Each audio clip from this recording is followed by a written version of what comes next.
How can you destroy the enemy if you don't have a sharp sword, but you definitely know a lot about the enemy? What good is it if you cannot pick up your sword? What good is it to know the enemy so well, but you can't defeat him? The enemy wants you to know, so waste your time, know all about him.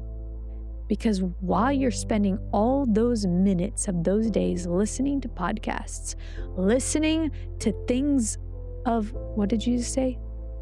Deep things of Satan, you are wasting your time, not realizing you've been deceived, not realizing that you are not sharpening your sword, but you're actually consuming darkness.